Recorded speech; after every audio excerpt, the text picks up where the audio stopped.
In 2022, the United States, what did it do to us? It canceled a $500 million Millennium Challenge Corporation deal. It said, you carried out a coup. It said, return to democracy. It said, or stay in the dark. And it left. $500 million evaporated. Without generating a single watt. Without building a single hospital. Without saving a single life. In 2025, the United States, what did it do? It shut down USAID, America's International Development Agency, one of the biggest aid channels to Africa, closed. Trump said, trade, not aid. But he did not give trade either. He extended AGOA for 1 year, conditional, already ineffective with reciprocal tariffs. So the message from the United States to Burkina Faso for 3 years was clear. If you do not obey us, you are on your own. And we were not on our own. We worked with Russia. We worked with Turkey. We worked with China. We worked with Iran. We nationalized our own gold. We grew our own food. We recaptured our own territory with our own army. And now, February 25th, 2026, yesterday, what happened? The same United States, the same Trump administration, signed a $147 million 5-year health cooperation agreement with Burkina Faso. Yes, you heard that correctly. Trump is funding Traore's health plan. 1 second. Let that sink in. 2022, you carried out a coup. We are taking our money back. 2026, here is $147 million. Let us work together. Same country, same government, same military administration. What changed? We got stronger. We expelled France. The world expected us to collapse. We did not. We left ECOWAS. The world expected us to become isolated. We did not. We lost Western aid. The world expected us to kneel. And the United States saw that we do not kneel. And when a country does not kneel, you have to sit at the table with it. Because the alternative is Russia, China, and Iran sitting at that table instead. This agreement is the confession of that reality. If this is your first time watching this channel, stop. This channel tells the truths about Africa that Western media does not show. CNN did not make this deal a headline. BBC did not say Trump gives Burkina $147 million. France 24, silent. Because this story destroys the Burkina is collapsing narrative. Subscribe, like, and watch this video to the very end. Because at the end, I will show you the real meaning of this agreement line by line. Beneath the surface health deal, there is a massive geopolitical chess game. Let us get into the details of the agreement. Because the devil is in the details. The U.S. Department of State made an official announcement on February 25th, 2026. The United States and Burkina Faso signed a 5-year bilateral health cooperation memorandum of understanding. Framework: the Trump administration's America First Global Health Strategy. U.S. contribution: $147 million over 5 years, to be allocated working with Congress. For what? Combating HIV/AIDS, combating malaria, other infectious diseases, disease surveillance and outbreak response capacity, strengthening the laboratory network. Burkina Faso's contribution, $107 million, increasing its own domestic health spending. Additional allocation, $12 million for global health security initiatives, strengthening community health systems, digitizing data reporting, building laboratory capacity to detect potential pathogens, and one critical clause. By the end of the MOU period, U.S.-funded frontline healthcare and laboratory workers will be integrated into Burkina Faso's national health workforce. Pay attention to that last sentence. This does not create dependency. This is capacity transfer. The U.S. is saying, we will train and fund the personnel, but at the end, they become your personnel. This is the healthiest form of aid, not giving and leaving capacity behind. Now let us ask the big question. Why is the US doing this? The official explanation: to counter infectious disease threats before they spread regionally or reach the United States. So the US is saying, if malaria is not controlled in Burkina, that disease could one day reach our borders. If an epidemic erupts in the Sahel, the US is affected too. So we prevent it at the source. This is the official rationale, and it is reasonable.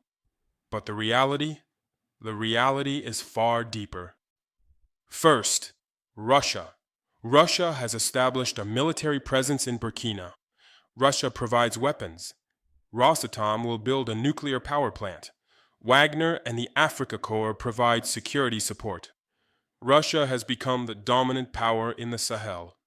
The US does not want to be completely erased from the Sahel, and health is the safest entry point. Military cooperation, politically difficult.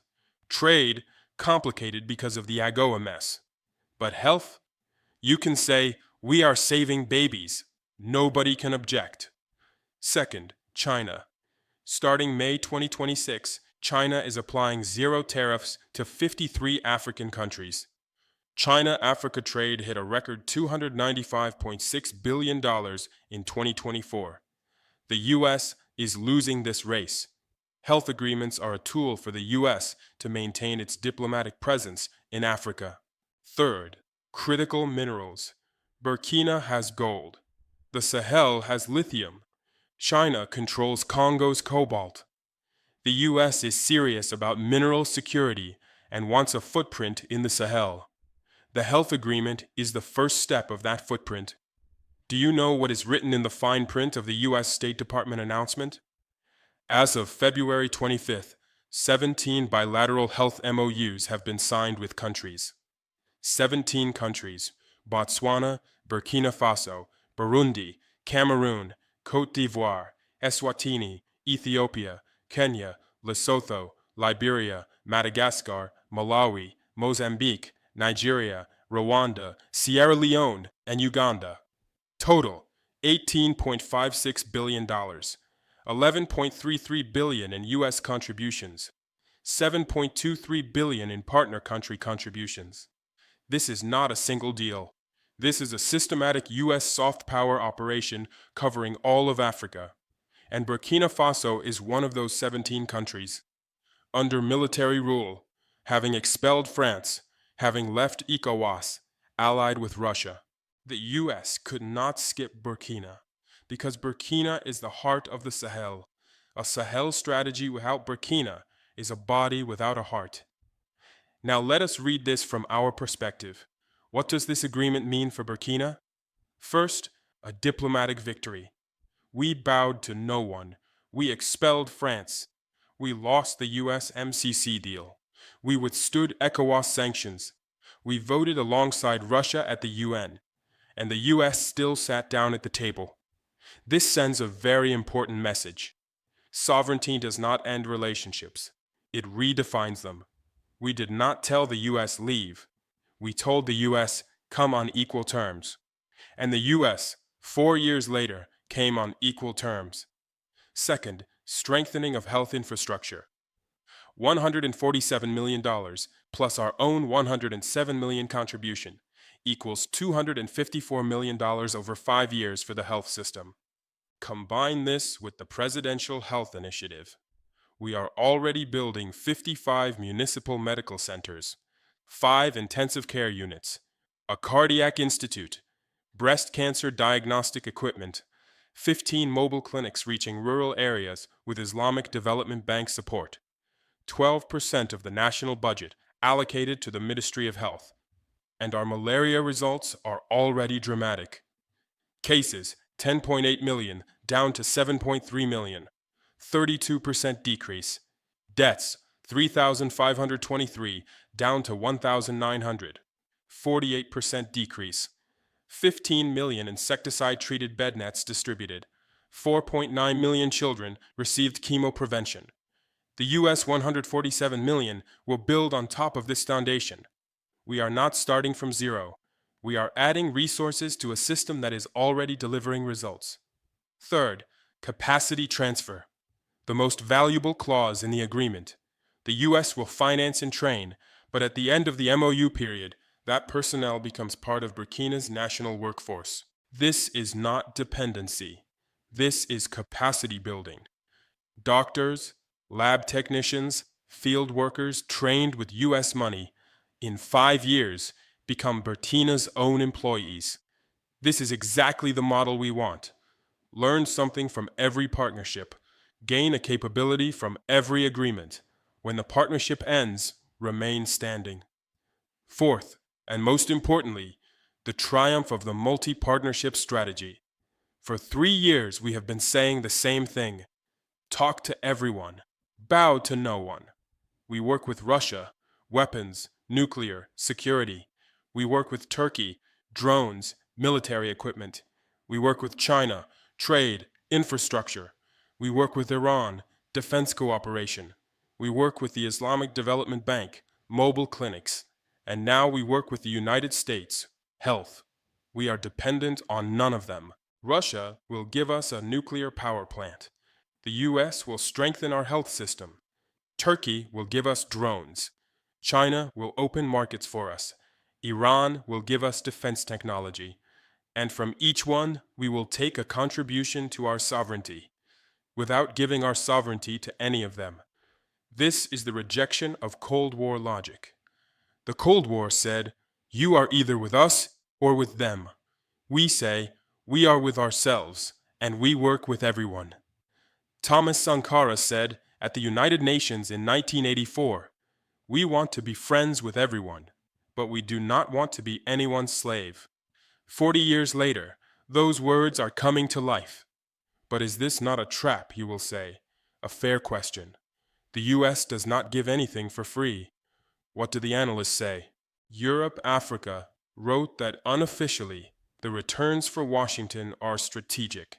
Sustained diplomatic presence, improved intelligence cooperation through public health systems, leverage in multilateral forums, and indirect positioning in mineral-rich regions. SETI Rates wrote that in an era of intensifying great power competition, America's health deals in Africa are not merely about clinics and vaccines. They are about influence, and the Sahel has become the latest proving ground. Correct. The U.S. wants influence from this deal. It wants diplomatic presence. It wants intelligence channels. It wants ground prepared for mineral access. And we know this. But the difference is, we are not the Burkina of 2022. In 2022, the U.S. said, take it or leave it, and we said, fine, leave. In 2026, the U.S. says, let us work together, and we say, on our terms. The agreement is in the health sector, not military, not mining. The U.S. cannot ask for a military base in Burkina because Russia is already here. The U.S. cannot ask for our gold mines because we nationalized them. The U.S. can only enter through the health door, and we open that door on our own conditions. We know the risk, we know the benefit, and the balance is in our hands. Now let us count the ironies, because this story is full of them. Irony 1.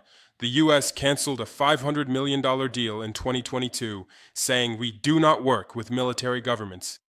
In 2026, it is signing a $147 million deal with the same military government. Irony 2. The U.S. shut down USAID in 2025, saying aid is over. In 2026, it is giving health aid. Irony 3. The U.S. puts conditions on AGOA, human rights, democracy, multi-party system. On the health agreement, no conditions. Same country, a stick in one hand, a carrot in the other. Irony 4. Trump says America first, but he is sending $147 million to Burkina. Why?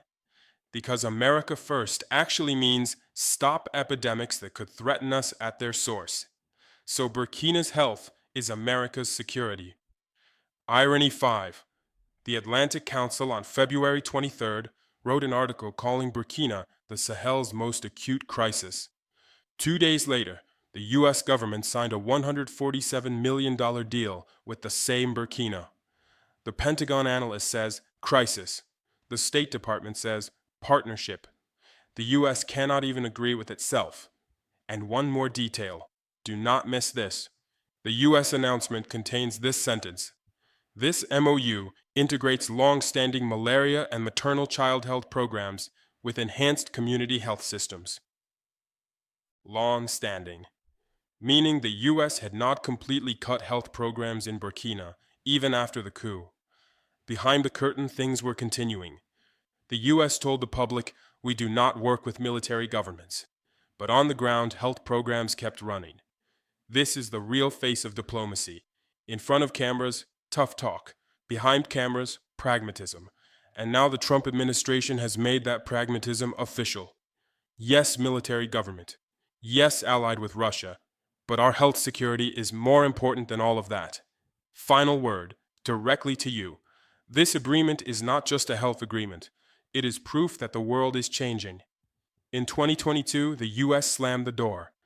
In 2026, the U.S. is knocking on the door. What changed? We did not kneel. We found our own path. We built alternatives. We worked with Russia. We worked with China. We worked with Turkey. We worked with Iran. And the U.S. saw that if it is not at the table, it is left out of the game. This is a lesson for every African country. Do not kneel. You will be invited to the table. Do not bow. They will come to you. Be sovereign. They cannot ignore you.